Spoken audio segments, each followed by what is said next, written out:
Billy Donovan just told us exactly what time it is with Matas Buzelis, basically saying that the dunks are cool, but it's not helping win basketball games. Is this another motivation tactic by Billy Donovan?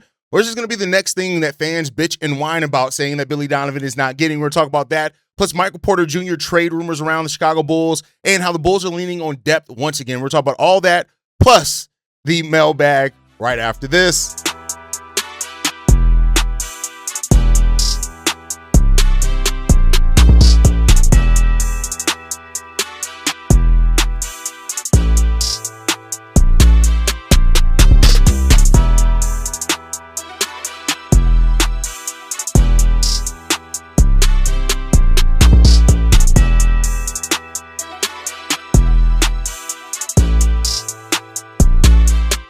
What's going on, Bulls fans? Welcome to another episode of Chicago Bulls Central, your number one spot for everything Chicago Bulls related. I'm the host, there, Hayes, but more importantly, you guys can follow the channel at Bulls Central Pod on every social media platform we happen to be on. With that said, let's go and get into this content for today, y'all. Last night, Matas Buzelis had what could very well be the dunk of the year on Jalen Suggs. It was an amazing dunk to see from Matas Buzelis, and that was great. It was at the 7 minute and 34 second mark of the second quarter. It was a great dunk. It was just amazing. And afterwards, Billy Donovan had this to say about Matas. The dunks were phenomenal. They were unbelievable, but it was only worth 2 points. To me, the 7 assists and the rebounding were so much more valuable to our team. I get fans love it. I loved watching it for a second. It was awesome. But at the end of the day, those don't happen every single night. That's just his athletic ability and talent. But it's the other things he's doing, I think, that are impacting winning. That's why we all really want to see him do. How do you really impact a team and impact winning? And, when Billy Donovan said the thing about the team not being good enough defensively to take nights off, basically not give full effort, it was something that I actually looked at and said, that's a great quote by a coach that is trying to make sure that he instills in his team, like, hey, we got to give total effort every night on the defensive side of the ball if you want to keep winning basketball games. Now, some Bulls fans took that and they're like, oh my God, no wonder the team lost motivation. Your coach said you weren't good enough, completely losing the context of it. And, at the time I said you could tell a lot of Bulls fans come from participation trophy households with the way that, they took that quote and kind of turned it to mean a bad thing, where I took it as being something that every great coach should say about their team when they know that their team is not the greatest defensive team. And therefore, after that, the Bulls actually showed exactly why Billy Donovan has talked about effort. If you look at the Bulls' 5-game winning streak, now this 2-game winning streak, it's come with total effort on both sides of the ball. So this quote by Billy Donovan saying that, the dunk is phenomenal, but the things that the rebounds, the assists, those are things that really matter and affect winning more. And I agree with that 100%. Now, I know there are going to be some people who don't like that, and it is what it is when it comes down to that. But that is, and that's where we want to see Matas grow. It's not just about the highlight reel dunks. Those are great. Make no mistake about it. And he's still going to have opportunities to do that. He's too special. He's too athletically gifted. All those type of things. There's just too much of that to say, hey, you're not going to get those opportunities. But it's like doing those other things, right? And Billy Donovan went on to say this. I think he's learning those things. I really appreciate the way he's leaned into that stuff to try to get better. Like I've said before, he's a great guy to work with. He's a great guy to be around. He's not afraid of the moment. He leans in, trying to get better, and he wants to be really good. As a coach, you have to admire that. And that's a part of the quote that a lot of people aren't gonna read off, right? This is, and Matas, if you want to become a player that does impact winning, you have to do the right things. You can't just get dunks. I remember, one time during the Lob City Clippers era, one of the things that was said was like, a dunk's only worth 2 points. Like, yeah, they get a lot of dunks, like to DeAndre Jordan, to Blake Griffin, shout out to Chris Paul getting those guys involved, but it's still only worth 2 points. You do need to do more than that. And while Matas is still, the fact that the strength part of the game and him being better and more sound defensively is great, but keep in mind, this is a player that Matas talked about coming into the season, wanting to win Most Improved Player of the Year. You don't get that by just highlight reel dunks. You get that by playing basketball the right way. I had tasked Matas and said that I want to see from Matas Buzelis, I want to see him be the type of player that, that grows in this opportunity, that takes the most of this opportunity with Kobe and Josh Giddey being down to show, hey, I'm a guy that you can trust when things are. I'm still learning. I'm still, going to be inconsistent at times. But when the moment's there and the opportunity, we need somebody to step into that void, I'm going to try to do my part to get it done. It wasn't all perfect for Matas, but I think when you see Matas consistently moving without the ball, those type of things, those are the things that are really good for Matas, and those are the things that's going to help, him improve as a player. Now, Billy Donovan, I will say this to you as well. How about stop telling your player not to take mid-range shots as well? Because guess what? Mid-range shots also are help winning basketball. And especially if you're saying that the dunks are only worth 2 points, let him take mid-range shots. Let the team take a little bit more mid-range shots as well, Billy D. That's what I would love to see. But I think overall it's good to see that Matas Buzelis, had a really big game last night. Let's see what he does tonight against Charlotte. But, Matas is taking the right steps in the right areas, and we just got to hope that's going to keep snowballing and growing for Matas Buzelis, because if it does, the Bulls got a special one on their hands, despite what some people will have you say. But, we got a voicemail on it, but some of y'all in the Bulls community are just rushing Matas to be the perfect version of himself way too soon. Let him grow, let him develop, and we'll see what's going to happen. All right, let's move on from that into the next one. This next topic is about Bulls and Michael Porter Jr. This one does come from Elias Schuster over at Sports Illustrated, who talks about the Bulls being a suitor for Michael Porter Jr. He lists out the pros and the cons. One of the things as far as the pros, as far as Michael Porter Jr., is, of course, the averages. He's averaging 25.8 points, 7.5 rebounds, 3.3 assists. He's extremely efficient from the field as well, 41% from three with over 9 attempts per game. It's great to see when it comes down to that one. And, what Michael Porter Jr. is benefiting from is being on a team that he is the offense. Him and Cam Thomas, Cam Thomas has been in and out, but at 27 years old, Michael Porter Jr. statistically is having a great season for himself, and that's great, right?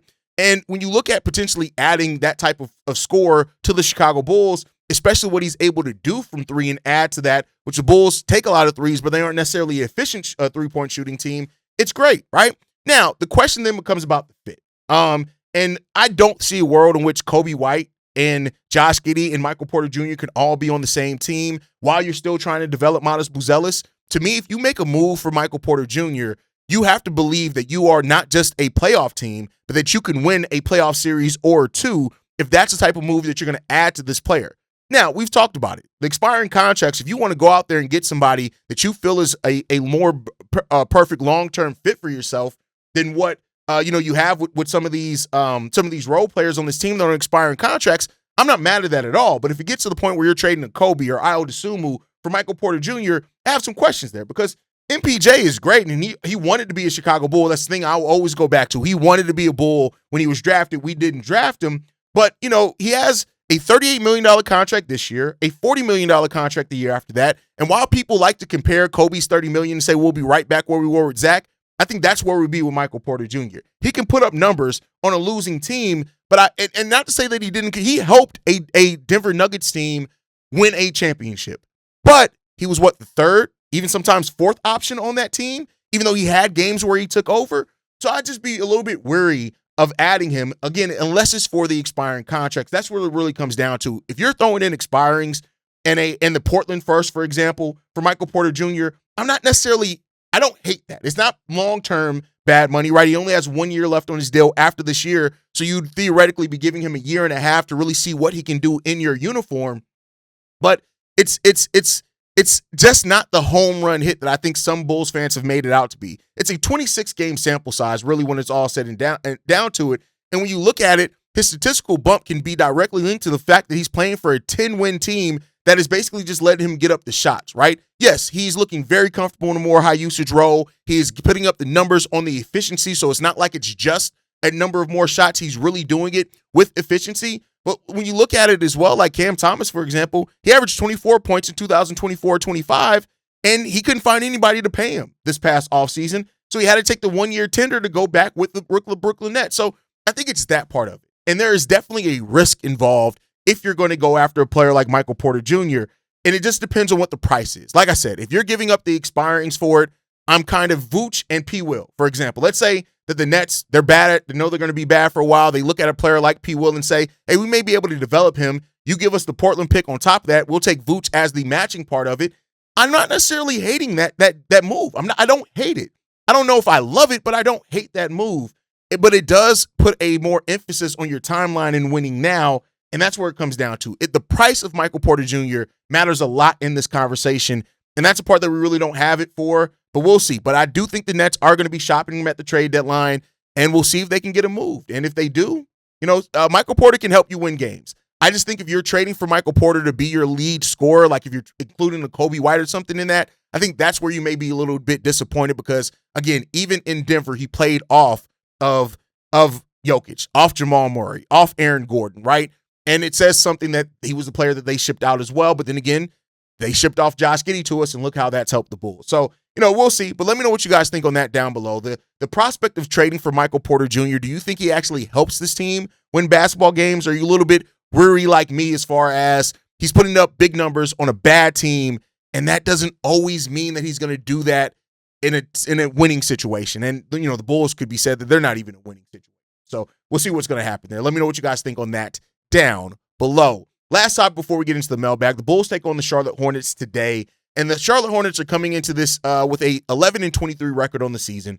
But like we know with the Bulls, even before Josh Giddey and Kobe went down, you cannot take any team for granted at all. Over the last 10 games of the season, they have the 6th best offensive rating in the game of basketball. Now, they're second to last defensively with a 29th defensive rating in that, but they're 7th in true shooting percentage, 6th in effective field goal shooting percentage, 6th in assists as well, and 8th in rebounds. Those are all things that paint a long night for the Chicago Bulls if they do not play as a team. That's what the Bulls are going to have to do in this game. That's what they have to do in every single game. But you got to look out for the Charlotte Hornets in this one. And they don't have a lot of players out with injury. Ryan Kalkbrenner is not going to be playing more than likely. He did miss yesterday's game. I doubt he's going to play. Mason Plumlee's already out. He's going to be out for 6 weeks, which was announced on December 31st. Grant Williams is out as well. But this team still does have LaMelo Ball. They still have Con Knipple. They still have Brandon Miller. They still have Miles Bridges. These are all players that have given the Bulls fits as far as their ability to score and put points on the board, and therefore the Bulls are going to have to be really sound defensively. This is also a team that is going to go deep into their depth, even with the missing players out. Now, with the missing so many frontline players out and front court players, I want to see Vooch. I want to see Jalen Smith. I want to see overall the Bulls attack the paint a lot in this game. They do not have a lot of rim protection in it, so the Bulls have to attack them there in those places, but be sound defensively. Communicate defensively. You do those things, the Bulls can win this game. I'm not going to predict a win because, again, the Bulls are so wildly swing based off the effort, but the Bulls are back at 500 after winning 2 in a row. Can they go one game above 500 now? Let's see. And that's the key thing. In this time period where Kobe, Zach, and Josh Giddey are out, can you stay close to around 500? If you can get above that and stay above that, that bodes really well for the Chicago Bulls team that's trying to get to the next step, and we'll see what's going to happen there. But let me know what you guys feel on the game down below. With that said, it is Saturday. That means it is mailbag day. Let's go ahead and get into these voicemails. This one's from Corn. What's the good word, Team Drip? It's your brother Corn, man. Let's get right into the issue right fuck now. Hey, man. Winning by numbers. Winning by numbers. That is the key. The key to this team is by committee. The thing about this team is that when they play together, when they want to actually play a little bit of defense, it can be solid. We had 6 players in double figures, man. 6 players. Just think about that is the key to the Bulls. That is the key to us getting victories. And I'm loving, let me just say this for the past 2 games. Shout out to Okoro and Kevin Huerter. Okoro for last game, Kevin Huerter for what he did today. Of course, shout out to Matas with the dunk of the fucking year. Rest in peace to Jalen Suggs. This is what I've been waiting for when it comes from Kevin Huerter and Okoro. I don't want y'all to play outside y'all roles. I want y'all to play within the role and still play within the role and still do what y'all have to do.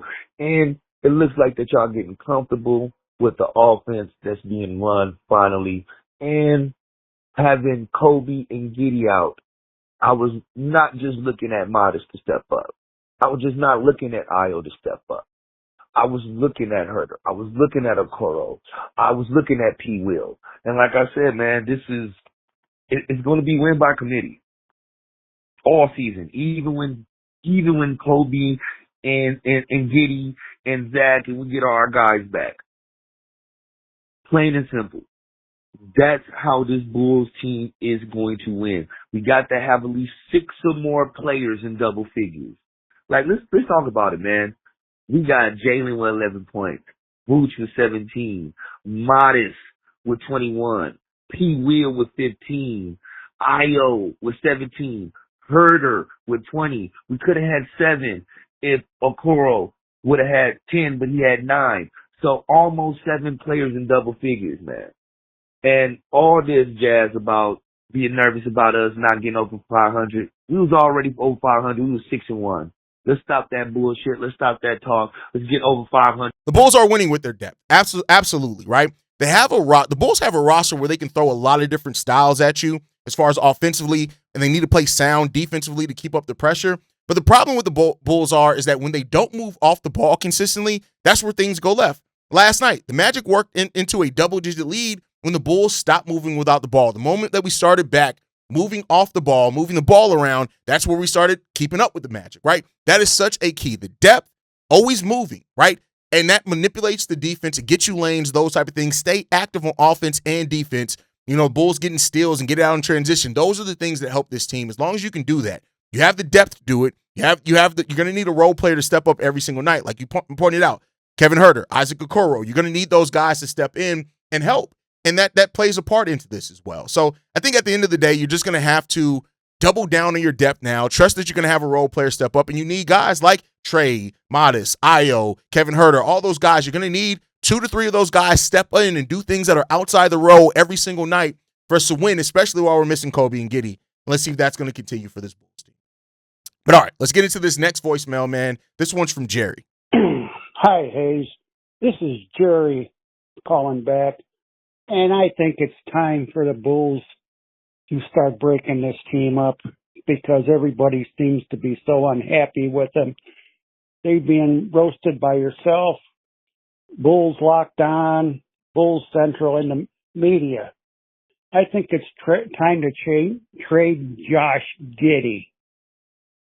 They can get 2 or 3 number 1 draft picks for him. Also, their star on their team, Kobe White, I think it's time for him to trade him. They should be able to get a couple players and a number 1 draft pick for him. He needs to get traded somewhere else where it'd be more appreciated. Giddey, too. They don't appreciate him in Chicago.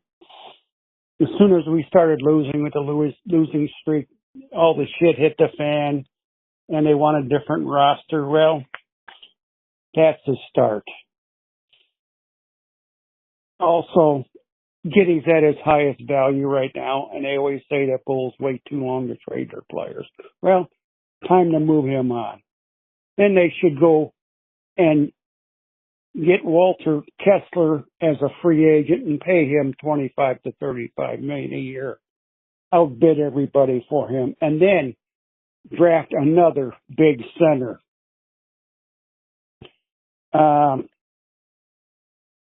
They should keep Herter. They should keep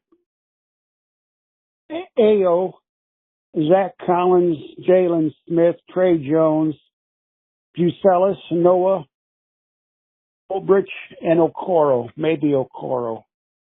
Obrich maybe also. One thing, the Bulls, most of their players on their team are set shooters. Kobe White is one, and Herter is the only real. Kobe and Herter are the only 2 who are not set shooters. They can run and gun at the same time, but nobody else on a team can. Ayo's terrible at that.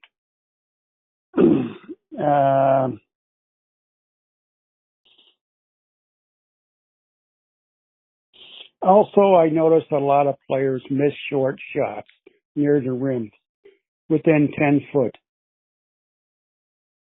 They need to start learning how to shoot off the backboard for 8, 10-foot shots.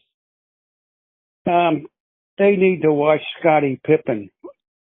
Scottie Pippen used to make a living shooting off the backboard. He was damn good at it. And I see a lot. Sorry, but the media, even myself, right, mean nothing for team building. So saying that the Bulls should trade Josh Giddey, literally the point guard that they've been looking for to actually run Billy Donovan's system, is silly. I'm sorry, that's just silly. And then the simple fact is your whole voicemail is built around tanking, which you know the team does. What sense does it make for you to say, let's go out and sign Walker Kessler and trade Josh Giddey, when Walker Kessler is going to need a point guard like Josh Giddey to keep him engaged, at least offensively? Part of the reason we need a player like Walker Kessler is because we have Josh Giddey and Kobe White in the backcourt. I'm sorry, your whole voicemail doesn't make any sense. Fuck what us media, whoever's bitching about the Bulls, fuck that. Let's talk about sensibly building a team.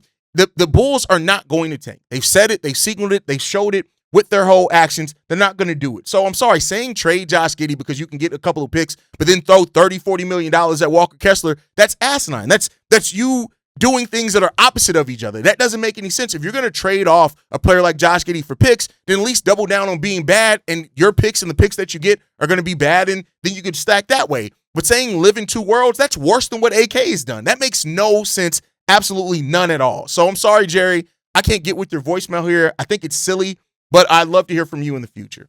All right, let's get into this next one, man. This one's from Sean. What up, Hayes? It's Sean calling from Virginia. I'm calling because I've been hearing a little bit of Matas slander, and I don't really understand where it's coming from. You make a point to say that, you know, Matas will probably not develop into his full potential until his 23-year aged season. A lot of these fans, you know, I like to call them fair weather fans that are up and down with, you know, the team and wanting the team to tank. I think Matas is the future, and I'm willing to be wrong on that, but I think we have to give him time. But anyways, what do you think?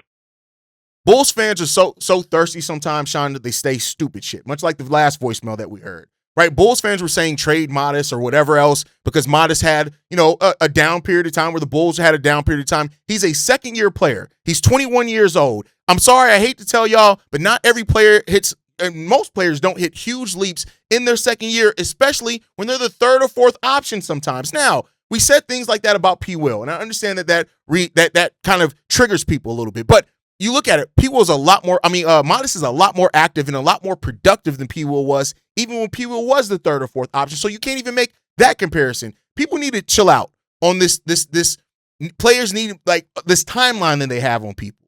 It's gonna get there. Matas is gonna get there. He's showing it, he's making the steps. It's not about this microwave thought process and it's just gonna work out. We got a voicemail from Vaughn. I'm gonna get into his ass a little bit about it too, but like it's just sometimes, I'm gonna be quite frank, some people just need to shut the fuck up. And that's just what it is. All right, let's go to this next voicemail, man. This one's from Jeremy. Hey, what's up, Hayes? It's your boy Jeremy down in Oklahoma. Just gonna touch on a few things. For one, I think it's absurd to say that, you know, Matas and Giddey couldn't develop into a star. I mean, these are kids. You know, I think a lot of people are delusional. I don't know what you expected Matas to do in his second year. It's not even been a full second year yet, and people are already, you know, labeled and have their mind made up. This team didn't have its starting core together, you know, barely a handful of the year. And when they did, you know, there was things that we could build on. And I'm not against trading Kobe. You know, I mean, I want what's best for the team. I've been a Bulls fan for over 45 years, but, you know, to sit here and tell me that these two kids can't develop into stars and they'd be the fourth, fifth best option on other teams, that's just ridiculous. I'm sorry, you know. This is a process. I'm looking to 3 to 4 years down the road. You know, I'm excited about Noah and Matas together. Giddey, I mean, that's going to be, you know, that could be something lethal and fun to watch for years. But, you know, other than that, you know, maybe this is a blessing in disguise with the injuries. It'll force us to kind of be where we're at and hopefully get a top pick out of it, if, you know, worst case scenario. But tell me what you think, man. See red. Peace. I 100% agree with you, bro. People not being patient with the growth of players. That plays into the last voicemail that we have. It takes time. It's not as simple as adding water and boom, you have a championship team. It takes time. And I get it. Bulls fans have been waiting a long time, but your wait doesn't stop the amount of time it's going to take players to develop. It just doesn't. It doesn't stop that. So it's going to take time for players to develop. You want it, and for especially people who are like, oh, let's just blow it all up and rebuild. That's going to take even more time because then you're resetting the deck with even more young players that are going to need time. So Sometimes people just need to pump their brakes. It's okay. It's going to be all right. Just pump your brakes. Let's get into the last voicemail, man. This one's from Vaughn. Hey, what's going on, Hayes? This is Vaughn from Indianapolis calling again. I love your podcast. That's why I keep calling, not to get on air really, but just kind of voice my opinion.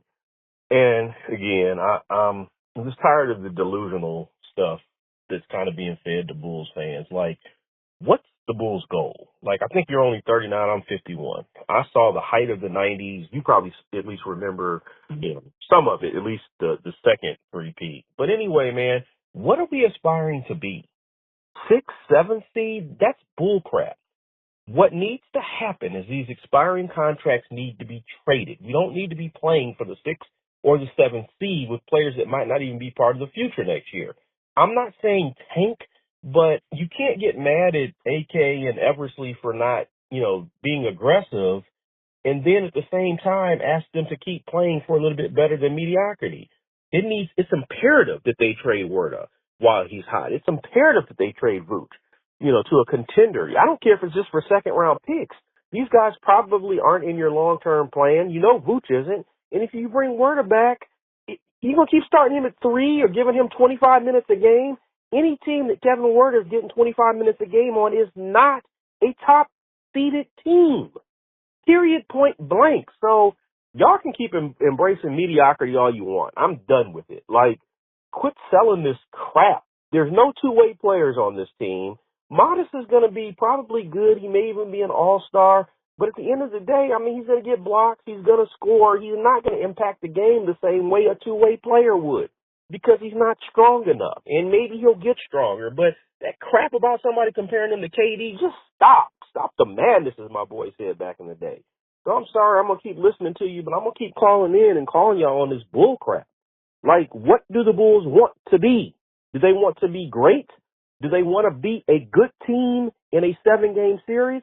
Or do they want to keep playing for this crap? Y'all have settled into this Jerry Reinsdorf, Michael Reinsdorf, let's win enough, let's put enough guys on the court that look like the stands so everybody will be happy and get these crowd favorites.